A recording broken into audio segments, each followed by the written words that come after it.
You are listening to Retirement Lifestyle Advocates Radio. I'm your host, Dennis Tubbergen. Glad you're listening in today. Hey, joining me on today's program, if you are a longtime listener, I know you'll recognize his name. Mr. Ian Gordon of the Longwave Group will be joining me in segments 2 and 3 of today's program. If you're a new listener, be sure to stay tuned. Ian has, approaching probably 50 years of experience researching monetary policy and economic cycles, and I know you're going to appreciate his perspective. And if you're a new listener also here at RLA Radio, we are all about offering you a different perspective, a perspective that you may not hear anywhere else, and we're all about education. And we do have some resources, free resources for our listeners to access if you are so inclined. You can go to the website, retirementlifestyleadvocates.com. That's retirementlifestyleadvocates.com, and you can download the podcast version of any of our programs there. You can also, if you would like, subscribe to our weekly market update newsletter. It's called Portfolio Watch. It is delivered every Monday at 5 p.m., right after market close. And we also have another site that you can visit if you'd like to check out one of our local educational events. Each month we do an educational event that may help you maximize the benefits that you get from Social Security, may give you some strategies and tactics that you can use to save taxes over the long run on your IRA or 401k. And we also talk about what's going on in the economy and threats to your retirement and things that you may think about doing to protect yourself. So those meetings also offer not only some specific hands-on strategies for you to consider, but also some valuable perspective. Now, speaking of perspective, in this segment I want to talk a bit about central bank policies. As many of you know, if you've been a long-time listener, and if I want to exercise full disclosure here, truth be told, I am fundamentally opposed to private bankers controlling monetary policy, which is the case worldwide today. The Federal Reserve, which is the central bank of the United States, is controlled by central bankers. It's a group of private bankers. See, back in 1913, then President Woodrow Wilson, in December of 1913, just as Congress was breaking for their winter break, their Christmas break, he signed into law something called the Federal Reserve Act. The Federal Reserve Act made the Federal Reserve, this private group of bankers, the group that would be in charge of monetary policy. Now, whenever you put private bankers in charge of monetary policy, which incidentally has been tried many, many times throughout history, history teaches us that it never works in the long term. And of course, I need to digress here because you probably remember what your history teacher or history professor told you. Those who don't study history are doomed to repeat it. Well, history teaches us that putting private bankers in charge of monetary policy just doesn't work. In fact, to think that private bankers are putting the interest of the public ahead of their own interests is really unrealistic. In fact, many folks who hear this don't realize the impact that it may have on them and their investments and their future, but we'll get into that in more detail with Ian Gordon in the next couple segments. Now, beating up on central banks is never politically popular, at least in some circles. There are some political candidates in this current election cycle that will tell you that, and there have been other politicians that have been critical of Federal Reserve policies. In fact, one of them, former presidential candidate Ron Paul, has been a guest here on this program, and he will tell you that criticizing Federal Reserve policy or central bank policy sometimes is not politically effective.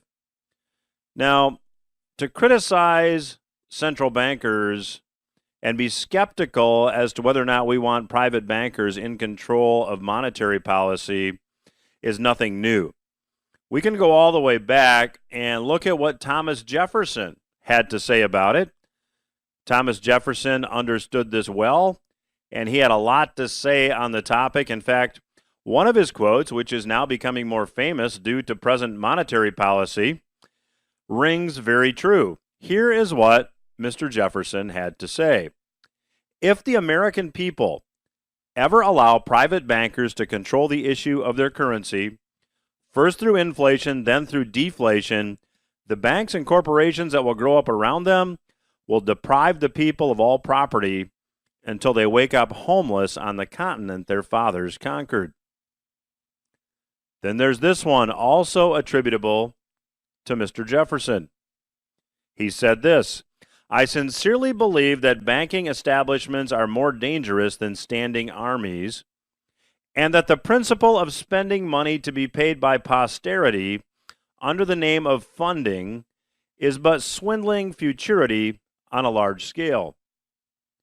Now, maybe to put that quote in more modern language, Mr. Jefferson is saying that banking establishments are more dangerous than the military, and if you're spending money today and having your kids pay for it tomorrow, you're stealing from them. Now, here is a bit more perspective for you. Central banks controlled by private bankers really exist in nearly every economy today. And they still enjoy a fair amount of believability worldwide, but I believe the day is soon coming when central bankers will be recognized as the cause of the problem rather than the solution to all things economic. Now, a gentleman by the name of Francisco Brunamonte, who was writing for the Mises Institute, had this to say recently in an article that he published titled, Central Banks Are Just Getting Warmed Up. And I'm going to give you just a bit from that article. According to all central banks, one of the main problems they are called to solve is that countries cannot reach their inflation target of 2%. Even their religious trust in the long discredited Phillips curve cannot explain why price inflation is low in many countries despite historically low unemployment rates. Now, if you're not familiar with the Phillips curve, in which Mr. Brunamonte states that central bankers have a religious trust, the Phillips curve just theorizes that the relationship between unemployment and inflation is inverse. In other words, when unemployment is low, inflation is high, and when unemployment is high, inflation is low. Now, the Phillips curve was first discussed by its developer, who, not surprisingly, had the last name of Phillips, Bill Phillips to be precise. This was discussed in 1958, and when Mr. Phillips developed this theory, he studied 100 years of wage inflation and unemployment in the UK.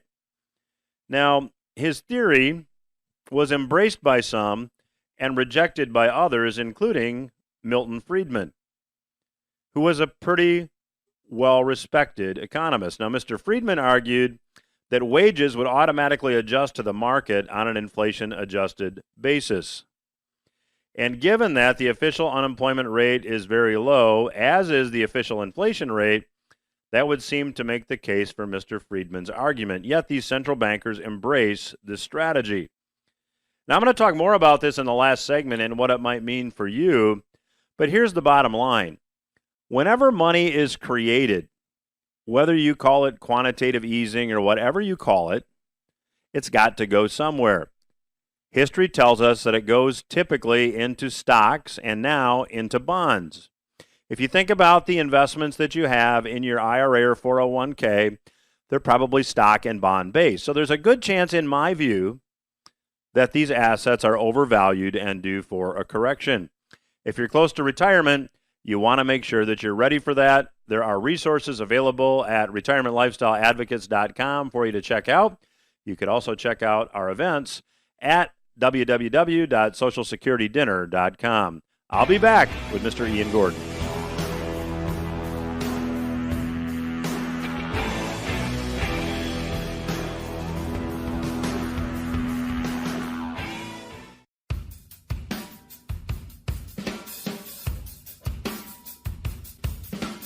Welcome back to RLA Radio. I'm your host, Dennis Tubbergen. On the phone with me today, joining me from his home in Canada, is Mr. Ian Gordon. And for those of you that have been longtime listeners of the program, Ian has, I think he first appeared on one of the radio programs that I hosted maybe 10 or 12 years ago. Ian might have a better idea. Ian has really sparked my interest and been a mentor in a lot of ways when it comes to motivating me to study macroeconomic history, fiat currencies, and gold. So whenever I get a chance to talk to Ian, I'm always glad to do that. In fact, before we started recording the interview today, I think we chatted for about 20 minutes. Ian has his website that you can go visit. There's a lot of writings, information, and research there. The website is thelongwavegroup.com. These days, I think Ian does a lot of researching and reading, but you're really enjoying life on a big piece of property in a remote area of British Columbia, I think, Ian, would be fair to say. So welcome back to the program. Glad you're here. Well, thank you very much for having me. Well, Ian, let's start for our listeners maybe that aren't familiar with a lot of the work that you've done over the years. I think there's an old saying, I think it was King Solomon who wrote that there's nothing new under the sun. And we today are seeing this epidemic, to use that term, of money creation, of just creating fiat currencies. But through a lot of your work, there are some nuances and some variations on a theme, but certainly this has been going on throughout history. Can you comment a little bit about, maybe a couple historical examples of when money printing has occurred and what the inevitable outcome ultimately will be?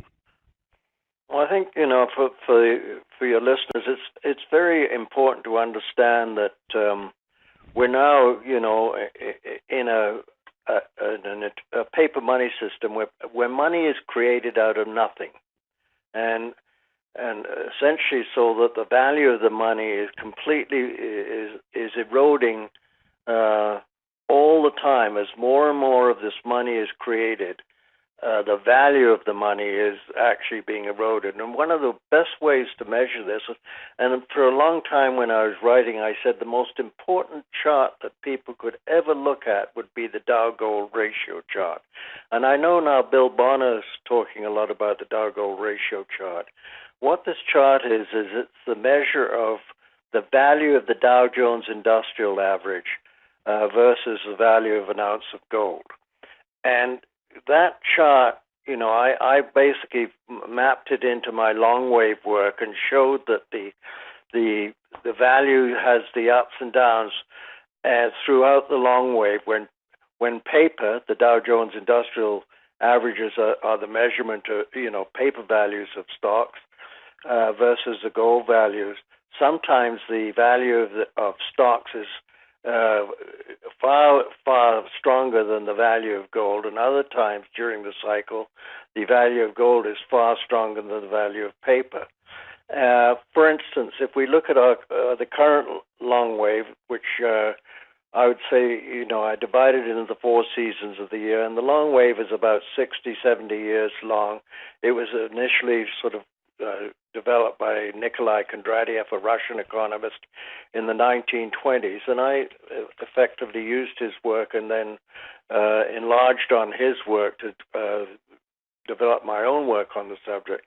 So that the spring, which is the beginning of each cycle, is the rebirth of the economy. It occurs in the spring, just as it does. It's the rebirth of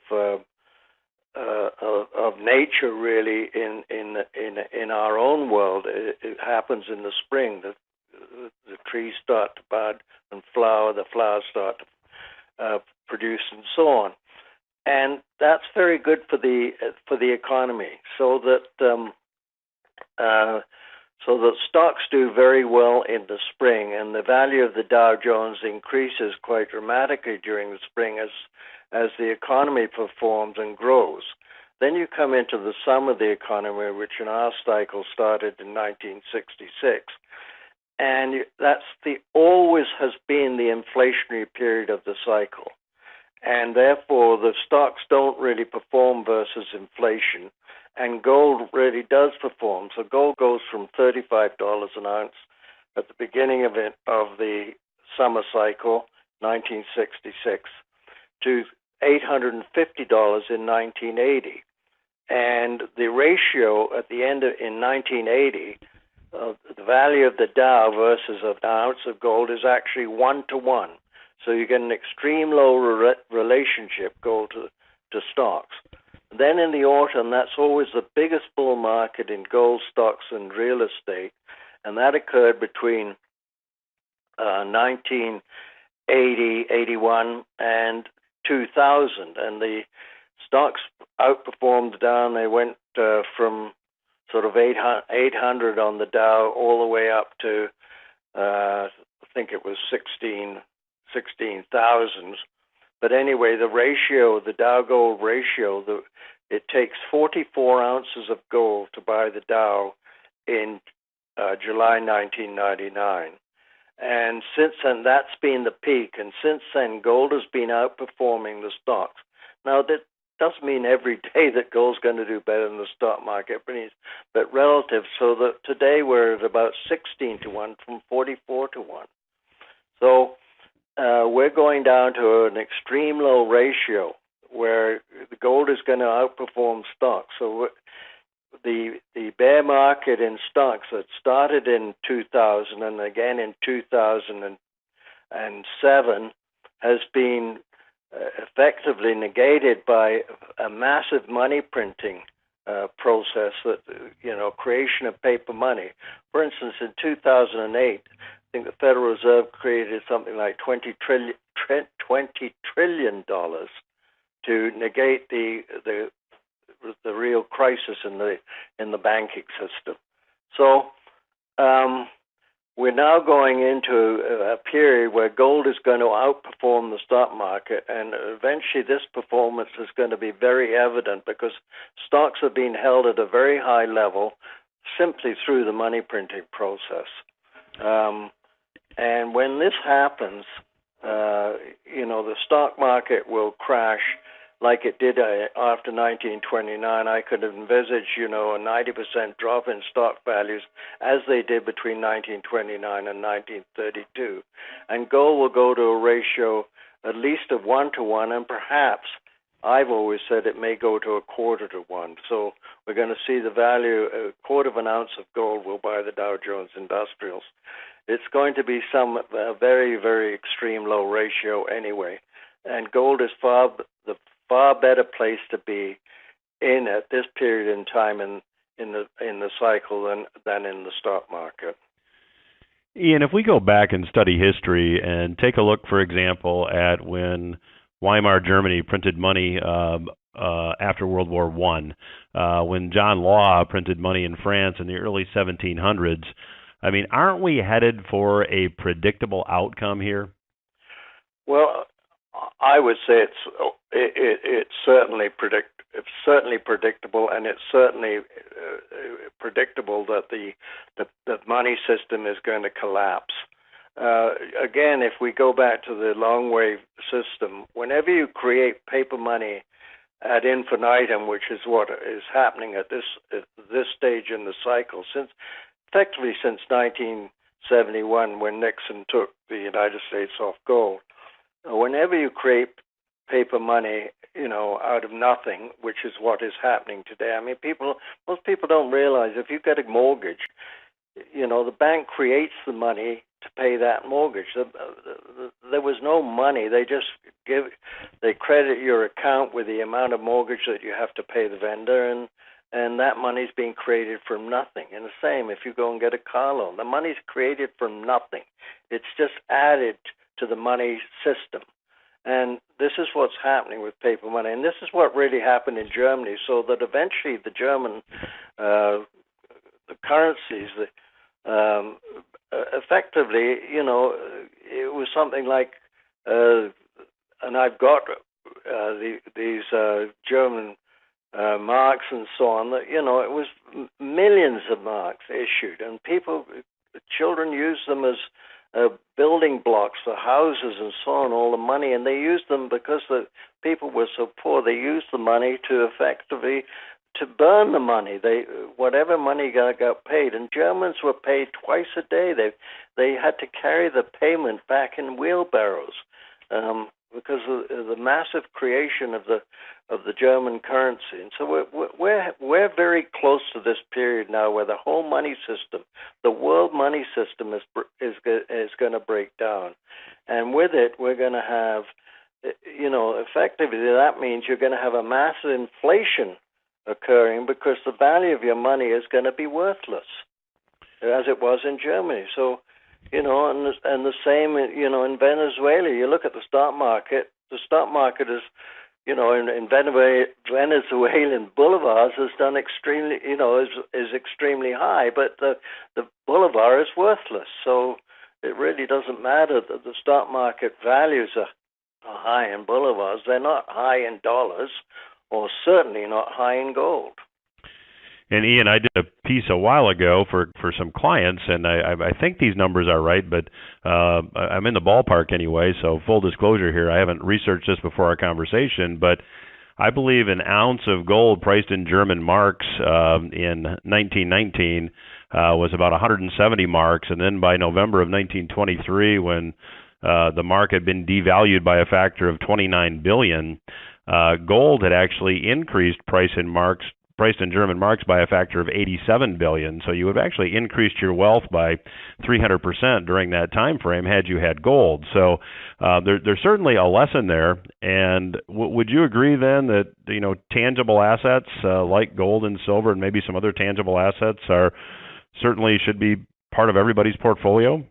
Well, absolutely. I mean, to me, when you're looking at things like the Dow Gold ratio, which is effectively a paper versus gold value, gold has outperformed paper for a very, very, very long time, effectively since 1971. When it was $35 an ounce when Nixon went off the gold standard. So it's outperformed paper because they've created so much paper that the value of currencies has been diminished considerably. I mean, I was talking to you, Dennis, about buying a house. My wife and I bought a house in Winnipeg in 1968 for $15,000 in a good area of Winnipeg. It's called River Heights. And I went back and I looked at the value of those same houses in River Heights on the same street, and they're over $300,000 today. Well, the house hasn't changed. It may have been painted or whatever, but it hasn't effectively changed. And the value is not the value that the house has increased in value from 15 to 300,000. It's the fact that the paper has decreased so much in value, and gold has increased considerably in value. So, when the paper money system crashes, and I believe that we're extremely close to this system coming apart, the gold and silver will become sort of the premier, the currencies that people will turn to because they can't trust paper anymore. They won't trust paper as they did not trust paper money in Germany in 22-23.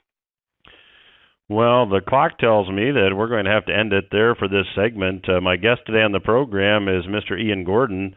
You can read his just wealth of work at the longwavegroup.com. I'd encourage you to do that. And the good news is that Ian will be back for another segment, which will continue right after these words. So I'd encourage you to stay with us.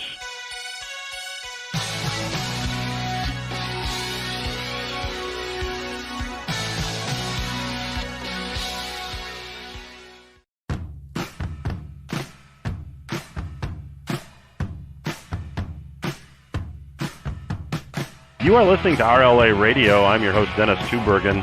My guest today is Mr. Ian Gordon. Ian's been a friend for a long time. Ian is a frequent guest, or has been a frequent guest on the program. I'm a big fan of his life work, if you will, which you can learn more about at the longwavegroup.com. I'd encourage you to do that. And I'm going to jump right in, Ian, because it seems that whenever we start chatting, 12 minutes goes by in a big hurry. So let's in the last segment, we talked about literally money creation. And, I live in a very rural area north of Grand Rapids, Michigan, and there we have a saying that if you put perfume on a pig, it's still a pig. And if you call money printing something other than money printing, it's still money printing. So let's just examine what's going on in the repo market now. And for our listeners that might not be familiar with that, the repo market is really the market where banks lend each other money overnight short term. And Ian, there's been some crazy stuff going on there. The Fed is really injecting money, newly created money, into the banking system to keep things rolling. What do you read into this, and what's your comment? Well, it tells us the fact that they're putting in 60 billion, 100 billion, a night. It means that there's obviously some sort of crisis where banks, the interbank lending that the repo market is not, banks are not lending to other banks as they normally would in the overnight market, and so the Fed has to step in and bring in that money. It indicates, a lack of confidence with regards to the banks, to the credit worthiness of other banks within the system, so that the Fed basically has to come in and look after the issues so that these banks can get money. Now, we don't know which banks this is. We have no idea what the banks, but it means that there is a problem. And it reminds me very much of the beginnings of the problem, 2007. I wrote a piece, and it's on my website still, called This Is It, where I forecast that the whole banking system would collapse. And it effectively did collapse, but had to be bailed out by the Fed. In 2007, I published a piece. So it reminds me very much of that period in time where, the Federal Reserve is having to step in to sort of shore up some banks. We don't know which banks they are. It could be Deutsche Bank, and it doesn't have to be American banks. It could be German banks. I mean, the Fed bailed out a lot of European banks in 2008. So we don't know where it is, but it means that there's a major, major problem within the banking system. Do you think, Ian, that the Fed is in a position, given how big this problem could be? I mean, when you look at the derivative exposure of these big banks, when you just look at the numbers associated with this, does the Fed have enough bullets in the gun to be able to, pull a rabbit out of the hat one more time, or will this finally be the deflationary event that a lot of us have been anticipating? Well, I don't believe that it does, because ultimately everything is revolves around confidence, and the fact is that confidence was almost lost in 2008. And it took something like over $20 trillion of money printing. $20 trillion of money printing. It's an absolutely unimaginable amount of money that's being created to save the system at that time. Well, at this time, particularly when you start to look at the derivatives that are associated, most of the derivatives are credit derivatives.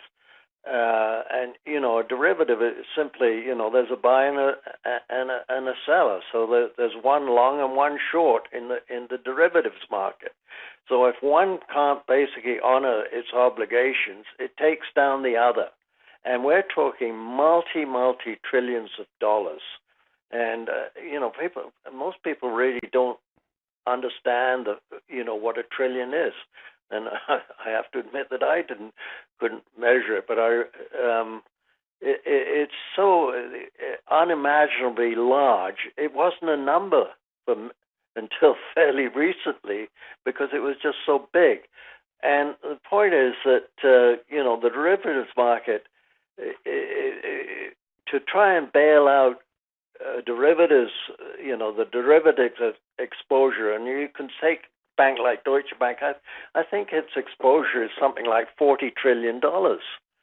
Well, it's so enormous that the Fed it would be impossible for the Fed to bail it out, because the dollar would be basically, get hammered in terms of its value. So I just don't know, when the system starts to collapse, how they're going to basically put the thing together again. And I'm fairly confident that once the system collapses, the whole economy will collapse because the paper money system will collapse.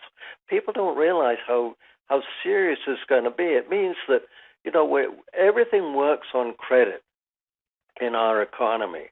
It's generally 30 days credit. The trucks deliver stuff to the grocery stores. They're paid in 30 days. The farmers that harvest the produce, they're paid, in 30 days. Everything is based on credit. When the system collapses, the credit system collapses, and there's no money available. So eventually, the economy just basically ceases to function. It can't function without the money, and the money is worthless. It's just like in Paris, in John Law's time, and again in the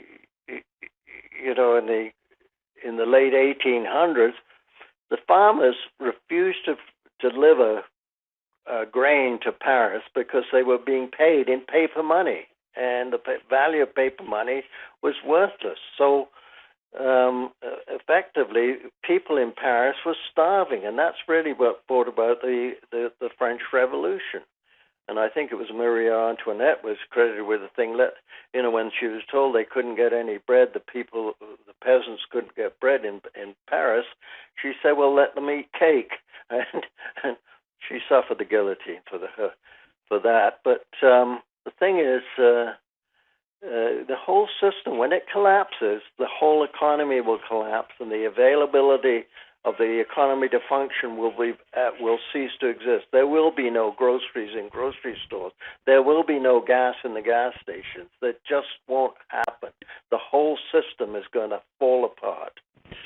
Well, and if you look, Ian, what happened in Weimar, Germany, and you can correct me if my dates are off or my months are off, but as I recall, the mark failed in September, and it was November before commerce started again, and they put the Rentenmark in place, which is a story in and of itself. But there were 60 days there that basically commerce just basically stopped because there was no way to conduct any kind of commerce. And I'm sure the same thing may have happened in John Law's France, and whenever a currency is devalued to the point that confidence is lost. So do you have any thoughts on the fact that the U.S. dollar is still the world reserve currency, that may delay the day of reckoning? No, I don't think so. I think, the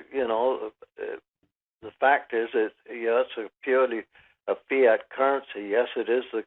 It's already losing that reserve status. I mean, things like oil sales that used to be, all done in dollars are being done in other currencies now. The Chinese, are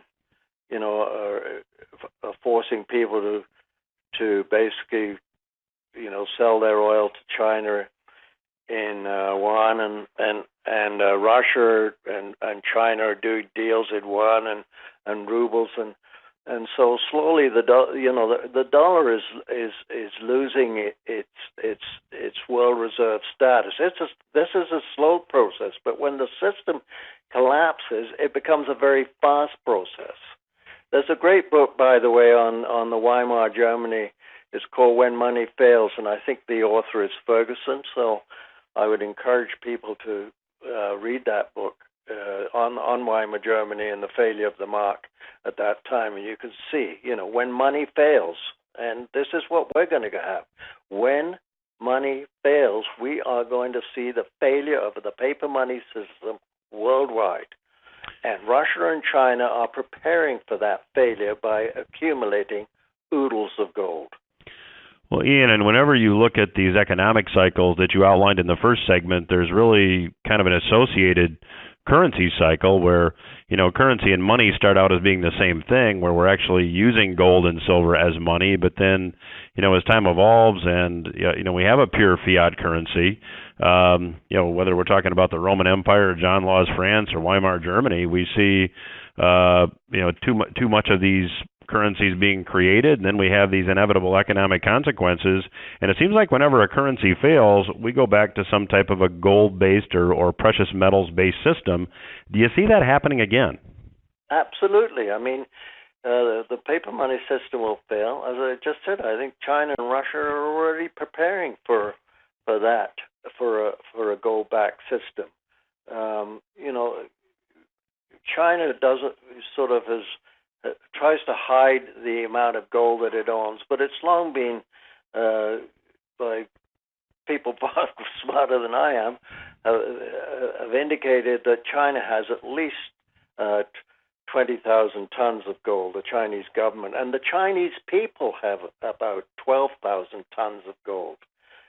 They legalized the possession by people in China in about 2000 for people to invest in gold. So, and Russia's been buying gold, multiples of gold as well, so that they're preparing for the collapse of the system.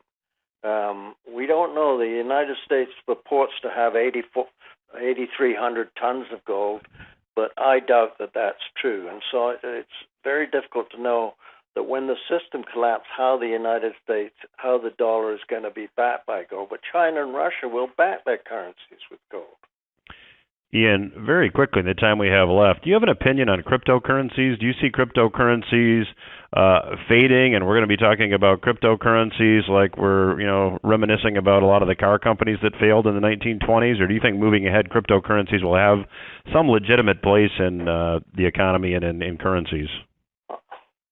I don't really, it's never been my, I don't like things that I don't have control of. And, I can control my ownership in gold and silver.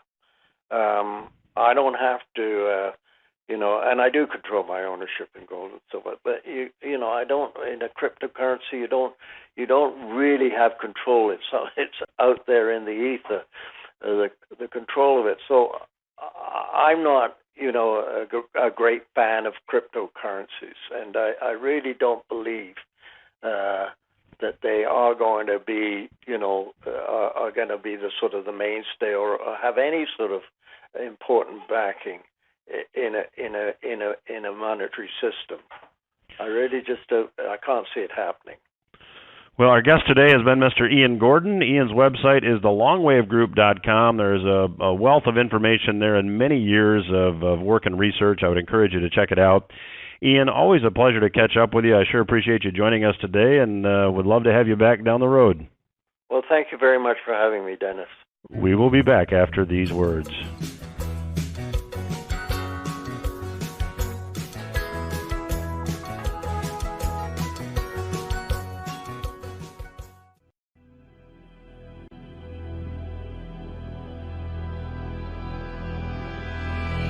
I am Dennis Tubbergen. You are listening to Retirement Lifestyle Advocates Radio. Glad you're along today, and thanks again to Mr. Ian Gordon for joining us on today's program. Now, in the first segment of today's program, I was talking a bit about an article written by Francesco Brunamonte titled "Central Banks Are Just Getting Warmed Up." And central banks, despite the fact that the Phillips curve, which we talked about in the first segment, is really not working, central banks still enjoy a lot of credibility. You hear among investors things like, never bet against the Fed, or the European Central Bank has the big bazooka primed, and all the market participants monitor each meeting of these bankers to understand what the next policy should be and how they should be positioned when that policy is implemented. Now, central banks meet regularly, and at these meetings, there is really something new that is constantly being discussed. These central bankers are brainstorming to devise ever new stimulus programs. And as Mr. Brunamonte correctly observes, and I'm quoting from his article, inevitably, the one-off unconventional interventions quickly become the new normal. And we all know that quantitative easing, which is just another word for money printing, That was supposed to be a one-time emergency response to the 2008 crisis. However, when QE stopped and the Fed tried to raise interest rates, the market panicked. And now the Fed has embarked in a new round of QE, or quantitative easing, although the chair of the Fed, Mr. Powell, said, don't call it QE. Now, the bigger point here is that the central banks, as Mr. Brunamonte states in his article, are regularly meeting to try to figure out new, ever more innovative ways to stimulate the world economy. If you consider central bank action since the financial crisis, you'd have to conclude that central banks are increasingly desperate. Now, if you remember 10 years ago, as I just mentioned, when central bankers decided to engage in a program of quantitative easing, also known as money creation out of thin air, and they coupled this quantitative easing with zero interest rates. Now, this was to be a one-time emergency measure that they would never have to use again. And despite the insistence at the time that interest rates would return to more normal levels, it took only a couple rate hikes to throw the financial markets into absolute turmoil. And now look where we are. In addition to negative interest rates, not just zero interest rates, negative interest rates worldwide on $17 trillion plus of sovereign debt, central bankers are continuing their program of quantitative easing. And as I mentioned, Mr. Powell says don't call it quantitative easing. Now, in the last segment, when we talked with Ian Gordon about this issue, the Fed is literally printing $60 billion to $100 billion a day to put into the repo market. So call it what you will, but money creation continues. Now, the repo market, as we talked about in the last segment, is really the overnight and short-term lending market between financial institutions.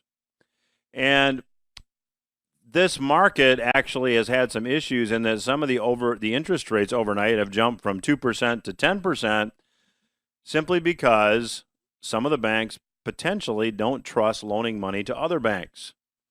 So this all suggests that despite more aggressive monetary policy by these central bankers, negative interest rates and money creation are those two aggressive forms of monetary policy, we once again potentially have problems with the financial system. And you have to wonder what money experiment central bankers might try next, and I'm pretty sure that they will come up with something. Now, Mr. Brunamonte points out what you should be concerned about. He stated what I believe, and I certainly agree with him, what the inevitable outcome of such an experiment might be.